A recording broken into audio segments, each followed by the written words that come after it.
de espaldas, que casi parece parte del mismo horno. La gente se va sentando en silencio, mirando al hombre. Podéis adivinar que se trata del tío Ben. Este se gira lentamente, mira a cada uno fijamente y dice: ¿soy bueno? A lo que todos responden al unísono: tú y solo tú eres bueno, tío Ben. ¿Soy digno de alabanza? Tú y solo tú eres digno de alabanza, tío Ben. ¿Me queréis más que a nada, más que a nadie? Te queremos a ti y solo a ti, tío Ben.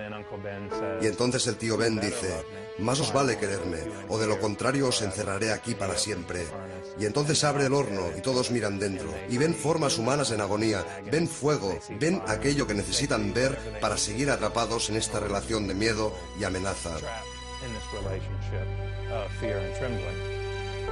El tío Ben cierra el horno y gradualmente la gente, cuando está segura de que no dirá nada más, vuelve a subir por la escalera para vivir sus vidas lo mejor que pueden, pero nunca del todo libres de decir lo que han visto, de sentir lo que han sentido. Viven vidas de desesperación silenciosa, en las que detienen su propio pensamiento libre una y otra vez y son abandonados a su suerte en esta pesadilla psicológica.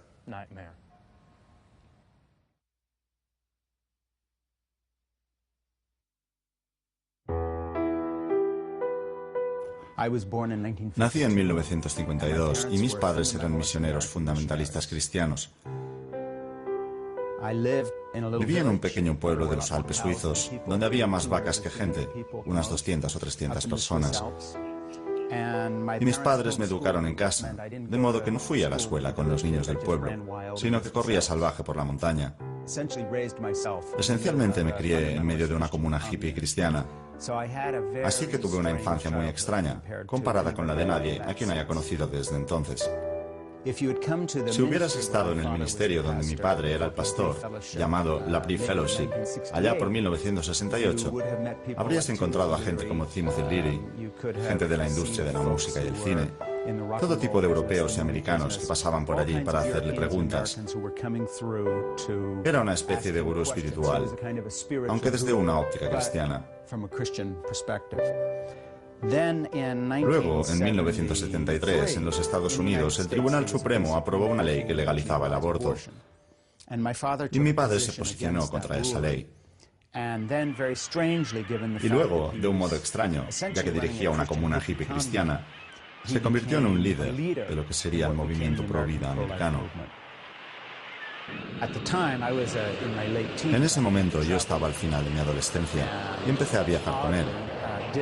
E hice lo que hacían muchos jóvenes cuyos padres eran pastores. Me convertí en su ayudante. Así que durante 10 años de mi vida, hasta los 20 y tantos años, trabajé muy estrechamente con mi padre y me convertí en alguien bastante conocido en ese círculo.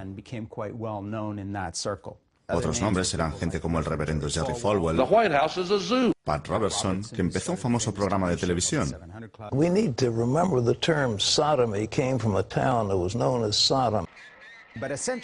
Pero esencialmente la derecha religiosa fue una reacción contra los años 60. Amor libre, permisividad sexual, homosexualidad aceptada socialmente, integración en las escuelas, porque también había un componente racial en esto. La prohibición de la plegaria en las escuelas públicas por el Tribunal Supremo, debido a la separación entre Iglesia y Estado. Todos estos asuntos colisionaron con un grupo de americanos blancos de clase media, gente conservadora, en su mayoría evangélica y fundamentalista, que sentía que unas fuerzas ajenas les estaban robando su país.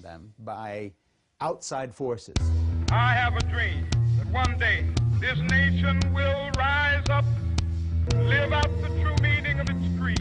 Free at last, free at last. Thank God Almighty, we are free at last. Well, I grew up in beautiful downtown Anaheim. Crecí en la preciosa Anaheim, al lado de Disneylandia, a principios de los años 50, cuando la única banda organizada de la ciudad era el club de Mickey Mouse. Lo llamábamos Clanaheim, porque el Ku Klux Klan por aquel entonces dominaba la ciudad. Y la gente de mi color era una cosa rara y escasa en Orange County.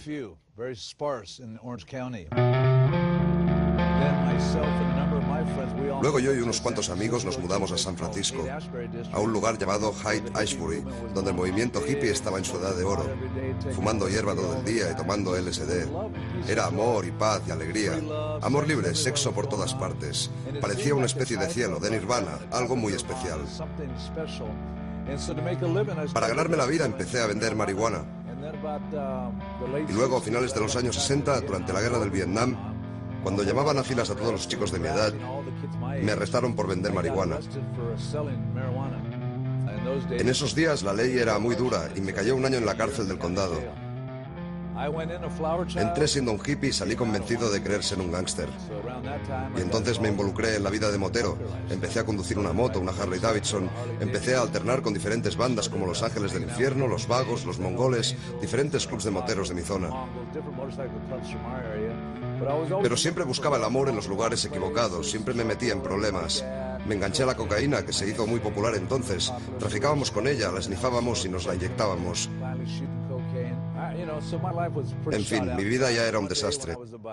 Pero un día, cuando tenía unos 25 años, conocí a una chica. Era psiquiatra y me preguntó, ¿has probado alguna vez la heroína? Yo le dije que la heroína era para los perdedores, que le destrozaría la vida. Yo sabía suficientes cosas sobre la heroína como para no querer ir por ese camino. Y ella dijo, probémosla solo una vez. Así que lo hicimos, pillé un poco de heroína, nos la chutamos. Yo giré la cabeza cuando ella estaba a punto de inyectármela en la vena. Y fue irreal. Cuando la tomamos, esa era la paz que nunca había encontrado, la paz que estaba buscando. Así que empecé a inyectarme heroína cada día, y antes de darme cuenta ya era un yonki. Vendí todo lo que tenía y empecé a robar a todo el mundo, hasta que una noche me volví loco. Estaba en mi casa de Anaheim, había una fiesta montada y me puse a agredir a la gente. Hasta que llegó la policía y me puso una pistola en la cabeza. Aguilar, haz un movimiento y estás muerto, me dijeron. Lo siguiente que sé es que me sentenciaron a 10 años de cárcel. Good evening. In a landmark ruling, the Supreme Court today legalized abortions. The majority in cases from Texas and Georgia said that the decision to end a pregnancy during the first 3 months belongs to the woman and her doctor, not the government. La decisión del Tribunal Supremo en el caso Roe contra Wade fue muy extrema, incluso para estándares europeos. Era una ley muy permisiva, de la noche a la mañana, para los 50 estados. Si hubieras tenido que elegir un tema para galvanizar e enfurecer a la clase media blanca cristiana americana, habría sido este. Nada podía haber causado una guerra cultural semejante y de una manera tan rápida. Como reacción, la derecha religiosa dijo, ya no solo nos interesa tu salvación, que creas en Jesucristo y seas como nosotros, como por ejemplo había predicado el famoso evangélico Billy Graham. En lugar de esto, dijeron, vamos a hacernos un lugar dentro del proceso político y decir a la gente cómo votar, basándose en su fe cristiana. Vamos a organizarnos. Y al final, sin proponérselo, se convirtieron en la columna vertebral del Partido Republicano.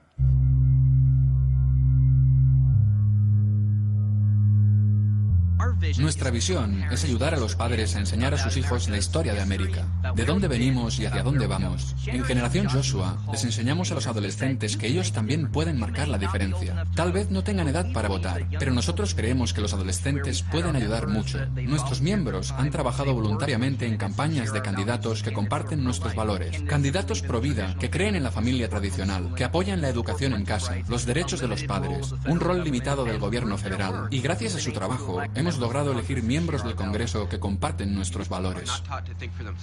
A los jóvenes no se les enseña a pensar por sí mismos. Se les dice qué tienen que pensar, se les dice esto es verdad. Y esto ha creado una generación de gente que son seguidores, no son líderes.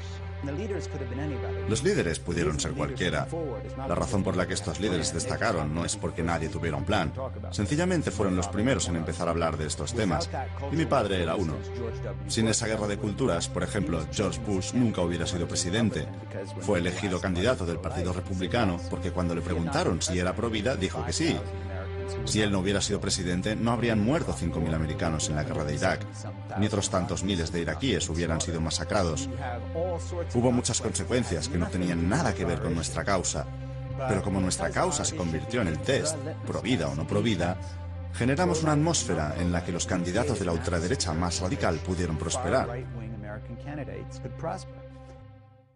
Esta ha sido la historia de la política americana durante 40 años, desde 1973.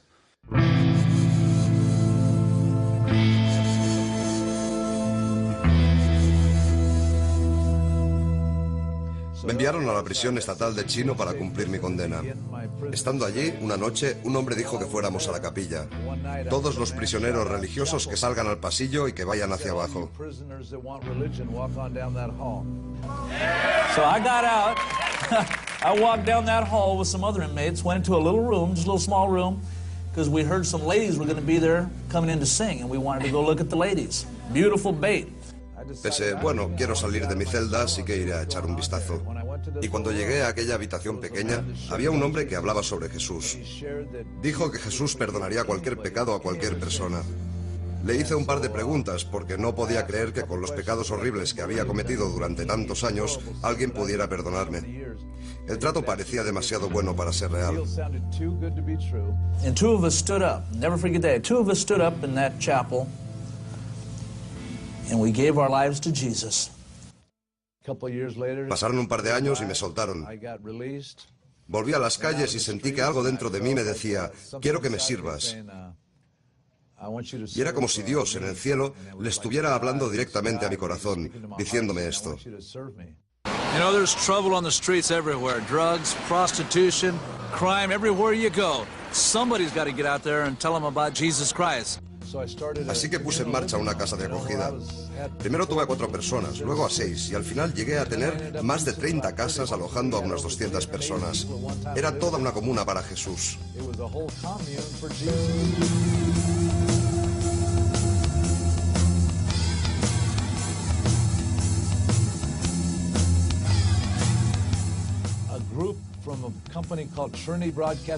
Un programa de la televisión cristiana Trinity Broadcasting Network, la mayor del mundo, no podía creer que mi esposa y yo recogiéramos a gente de las calles y la metiéramos en nuestra propia casa.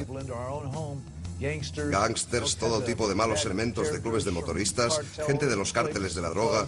Me preguntaron, ¿no te da miedo esta gente lo que pueden hacerle a tus hijos? Yo contesté, no, me preocupa más lo que mis hijos les podrían hacer a ellos. Yo no sabía la bendición que podía ser salir en televisión, o la maldición en la que se podía convertir. Nuestra iglesia era un almacén, sin aire acondicionado, sin bancos acolchados, y cada mes seguíamos creciendo a centenares. Y antes de darnos cuenta estaba a reventar. Venían miles de personas. La gente nos preguntaba, ¿qué ocurre aquí? Y yo les decía, Dios se mueve. Y luego en esa cadena de televisión me dieron un programa nocturno el viernes y todo se hizo más grande, demasiado grande para nuestro sitio. Nos mudamos a otro sitio más grande, que quedó otra vez pequeño, y al final acabamos alquilando un estadio para 8.000 personas. Y entonces era demasiado grande, demasiados problemas con la policía, los altavoces estaban demasiado altos y la gente era demasiado salvaje. Los del Consejo Municipal me dijeron, estamos asustados, ¿y ahora qué pasa si toda esta gente decide no seguir más a Dios y seguirte a ti? Luego hubo algunos predicadores, pastores de Calvary Chapel, los del Jesus Movement, los hippies, Chuck Smith y todos aquellos conservadores que había en Orange County, que empezaron a decir que yo era el líder de un culto, que era como Jim Jones o David Koresh. Beware of set free. They will do and say anything in order to have people join their cult-like group. They speak about Jesus Christ and they claim to be Christians, but be warned, they are not real Christians. Brother, I want to tell you something. Saint or sinner, that is dangerous stuff. Todo esto fue un gran escándalo en Orange County y yo caí desde la cima del mundo espiritual hasta el fondo. Los set free se separaron por todo el país. Realicé mi último oficio ante 8.000 personas. Me largo. Estoy harto de tanta política y de todos estos cristianos hipócritas. Me mudé a Venice Beach. Es un sitio en el que crees que puedes esconderte por todos los freaks de la naturaleza que hay por allí. Pero la gente seguía diciéndome, Pastor Phil, ¿rezaría usted por mí? Ahí me di cuenta de que no